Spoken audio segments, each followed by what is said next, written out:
여러분들, 오늘 시장도 역시 또 반도체의 날이 지속되고 있습니다. 작년에 에코프로 BM 엄청나게 쏠림 현상이 강해서 그때 막 2차전지 파티였잖아요. 그런데 2차전지를 또 갖고 있지 않으신 분들은 엄청나게 또 박탈감 때문에 힘들었는데, 살짝 그때의 분위기가 지금 오버랩이 되면서 약간 비슷한 흐름이지 않나. 수급으로 봤을 때는 외국인 그래도 오늘 1600억 가까이 순매수했네, 오늘 시장 괜찮네 라고 생각하시면은 조금 애매합니다. 왜냐면 오늘 삼성전자 4천억 순매수를 했거든요. 그러면은 삼성전자 빼면 사실상 2,500억 순매도야. 그러니까 반도체 내에서만 순환매가 잘 들어왔고 그 외의 섹터는 대부분 다 팔았다, 그렇게 볼 수가 있습니다. 그래서 체감 지수는 반도체 종목만 매매하시는 분들은 와, 오늘 시장 괜찮은데? 라고 생각할 수 있고, 그런 게 아닌 분들, 다른 섹터 갖고 계신 분들은 너무 힘들다, 박탈감 느껴진다, 작년에 에코프로 BM 때문에 쏠림 현상이 강해서 시장 분위기가 약간 애매해졌을 때 그때 생각이 난다, 이렇게 반응을 해주시는 분들도 꽤 있는 것 같습니다. 아무튼 거래 대금은 반도체에만 쏠리고 있으니까 또 트레이딩 관점에서는 반도체를 또 보는 게 맞는 것 같고, 얼마나 또 지속이 될지, 또 다양한 이슈들은 또 뭐가 있는지, 그리고 마지막 부분에는 좀 초보자분들이 수상한 속임수 패턴에 좀 당하시는 분들이 많은 것 같아서 그 부분까지 말씀을 드리면서 오늘 영상을 마무리하도록 하겠습니다. 삼성전자 역시 또 외국인 기관 수급 괜찮게 들어오면서 드디어 8만 전자를 다시 탈환을 했습니다. 88,800원에 마감이 됐고요. 이렇게 되면은 여기에서 좀 신고가를 또 갱신을 한 만큼 다시 추가적으로 또 눌림이 나온다고 해도 계속 또 봐야 되는 또 그런 차트가 완성이 됐죠. 자, 어제 제가 웬만하면은 이런 얘기 잘 안 하긴 하는데, 아니 왜 어제 딱 얘기했던 종목 중에서 좀 순환매가 좀 세게 들어온 게 두 개가 있어서 개인적으로도 조금 놀라웠습니다. 어제 제가 뭐라고 말씀드렸죠? 한미 반도체가 이틀 전에 들어왔고 어제는 이수페타시스가 세게 들어왔다. 그러면은 다음 날도 또 순환매가 계속 들어올 수 있다, 이렇게 말씀을 드리면서 한 4가지 종목을 말씀드렸던 것 같거든요. 첫 번째가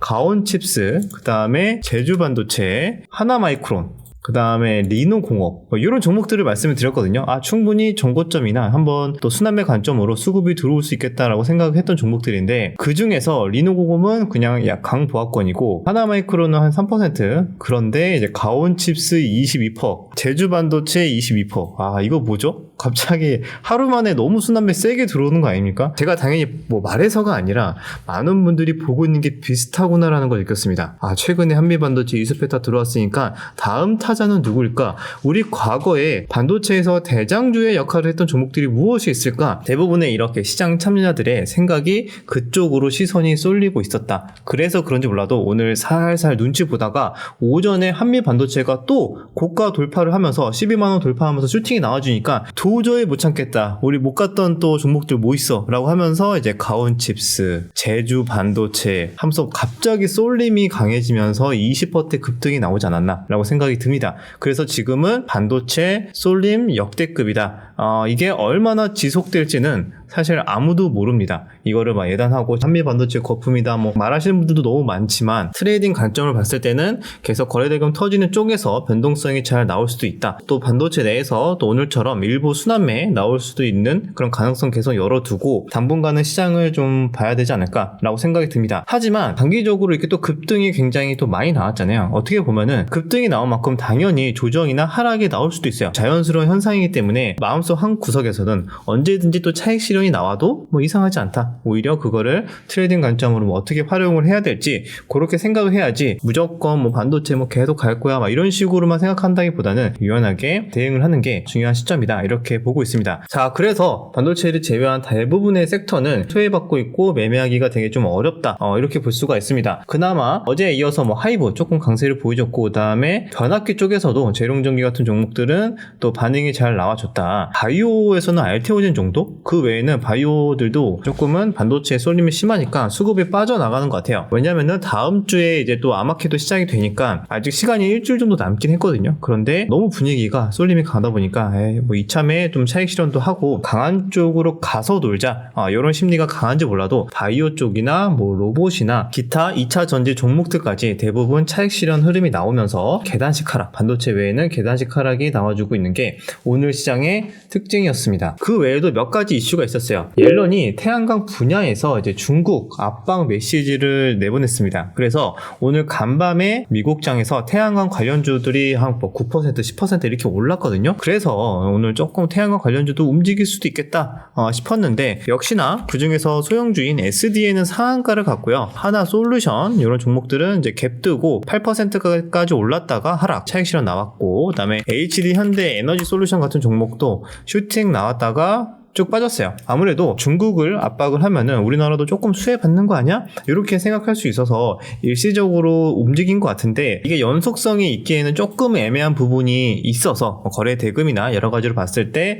주도주로 보기에는 많이 약한 모습. 그래서 차익 실현이 다시 또 세게 나왔습니다. 자, 우주 항공 쪽도 조금 움직인 게 보였거든요. 보시면은 세트랙 I 같은 종목이 장중에 20% 이상 급등이 나왔습니다. 자, 개별 호재도 있었어요. 역대 최고 수주 잔고를 보유하고 있고 흑자 전환을 예상한다, 이런 뉴스도 나왔지만 추가적으로 우주 관련 뉴스도 조금 있었습니다. 정부에서 우주 개발 5대 임무에 올해 9,900억 투자를 하고, 그뿐만 아니라 올해는 우주 항공청 개청을 하고, 그다음에 추가적으로 새로운 우주 거버넌스도 마련하고 우주 산업 클러스터 구축 등 여러 가지 투자나 이런 또 계획, 이런 것들도 정부 차원에서 준비를 하고 있어서 그런지 몰라도 아직까지는 일정은 좀 남았거든요. 5월쯤부터 조금씩 부각이 될 가능성도 있는데, 이렇게 우주 쪽도 수급이 들어왔던 게 아주 주도적 급은 아니지만 좀 특징적이었다, 이렇게 볼 수가 있습니다. 이 외에도 AP 위성 정도 살짝 들어온 게 보였네요. 최근에 좋은 흐름이 나왔던 방산도 조금은 차익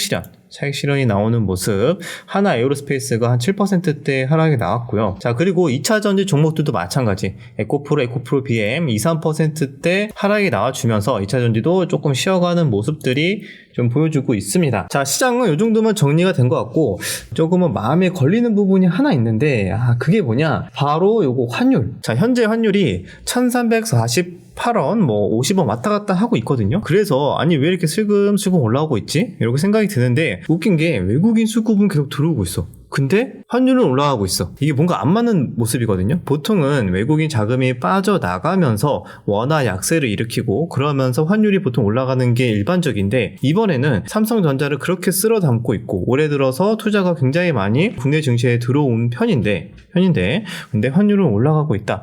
무언가 좀 다른 이슈가 있나? 다른 것들을 좀 체크해 볼 필요가 있나? 이렇게 좀 생각이 듭니다. 그래서 요거 환율의 추이도 조금은 계속 관심 있게 추적을 해야 될 것 같아요. 자, 그리고 여러분들 초보자분들에게 말씀을 드리고 싶은 부분이 있습니다. 그게 뭐냐면은 시간의 매매 많이들 들어보셨죠? 호가창 보면은 장우 시간에라고 해가지고 이런 식으로 3시 반에 딱 끝나면은 여기 시간에 보이죠? 여기 매수 잔량, 매도 잔량 한번 이렇게 깔아놔요. 그리고 4시부터는 시간의 단일가 매매라고 해가지고, 자, 이런 식으로 시간의 매매에서 동시효과 형태로 이렇게 호가창이 나오죠. 자, 여기에서 많은, 또 옛날부터 물론 있었던 거긴 하지만 요즘에 시간의 매매가 많은 분들이 좀 관심을 가져서 그런 건지 몰라도 정말 악질적으로 속임수 패턴이 굉장히 많이 나오거든요. 그게 일반적으로 여기 장우 시간에서 장이 딱 끝났는데 여기에다가 엄청난 험해수로 깔아놓습니다. 예를 들면 막 100만 주, 갑자기 막 대부분 시가총액이 적거나 좀 가벼운 종목들로 가지고 이제 타깃을 삼습니다. 그래서 무리하게 막 100만 주, 막 200만 주 이렇게 막 깔아놔요. 50만 주에서 다양해요. 그러니까 개인 투자자들은 야, 이거 요즘에 시간의 매매 굉장히 잘 움직여주던데, 그러면은 오늘 또 4시부터 시작되는 요거 시간의 단일가 매매에서 굉장히 또 급등이 나올 수 있겠구나, 이렇게 생각이 들겠죠. 근데 그렇게 유도를 한 다음에 첫 타임 정도는 또 막 급등을 해. 4%, 5% 막 올라가. 그리고 막 상한가 갈 것처럼 하다가 갑자기 그 순간부터 막 패대기 치기 시작하거든요. 그 세력들 입장에서는 조막손이죠. 조막손 입장에서는 미리 물량 선침해 해놓고 장후 시간에 험해수 세게 100만 주 깔아놓고 시간에서 달려드는 개인 투자들에게 물량 떠넘기고 나오는 거예요. 그래서 많은 분들이 이런 거에 좀 당하시는 분들도 있다. 그리고 장후 시간에 매수 물량을 많이 깔아놓지 않더라도 시간의 단일가에서만, 여기에서만 급등할 것처럼 조금 이제 또 험해수 세게 깔아놓는 종목들은 마지막에 차익 실현이 또 세게 나오거든요. 또 거기에 또 당하시는 분들도 있습니다. 그래서 많은 분들 갑자기 여기저기 시간이 단일가 매매 좀 할만하다, 이런 내용이 나오기 시작하니까 또 그거를 귀신같이 또 세력들은 또 이용하기 위해서 여러 가지 또 함정들을 많이 만들어 놓으니까요, 이상하게 험해수 많이 깔아놓는다. 저 같은 경우에는 오히려 종가 매수를 했는데 이상하게 험해수를 많이 깔잖아요. 그러면 차라리 시간에 첫 타임, 두 타임 때 그냥 팔아버립니다. 찜찜하기 때문에 그렇게 정리하는 편인데, 아니면은 막 그게 완전히 주도주급이고 그리고 호재가 나왔다 이러면 달라져요. 그래서 종목을 그래서 선정하는 게 굉장히 중요합니다. 무조건 뭐 매수 잔량 깔렸다고 다 속임수입니까? 그런 건 아니고 제가 이제 경험적으로 봤을 때는 한 10종목 중에 한 6, 7종목 정도는 속임수일 확률이 높고 그 중에 한 3종목 정도는 진짜로 좀 꾸준하게 올라가는 경우가 있습니다. 그래서 그것도 시간의 흐름에 대해서 공부를 하셔야 되니까 잘 모르고 그냥 화매수만 보고 그냥 매수 잔량 보고 그냥 덥석 잡았다가 당하지 않으셨으면 하는 마음에서 이렇게 좀 설명을 드렸으니까요. 생각보다 시간의 외에도 많이 또 경험적으로나 이제 공부를 좀 하셔야 된다는 거 말씀을 드리도록 하겠습니다. 자, 오늘의 명언입니다. 우리는 주식이라는 연인과 언제든 사랑에 빠질 수 있어야 하고 또 언제든 헤어질 수 있어야 된다. 맞습니다. 이것도 예전에 말씀을 드린 적이 있는 것 같은데 주식이라는 거는 또 영원히 오르는 건 없고 항상 또 오를 때가 있으면 하락할 때도 있는데 우리가 너무 감정적으로만 대하면은 이성적인 판단을 할 수 없다. 그런 의미이지 않을까라고 생각이 듭니다.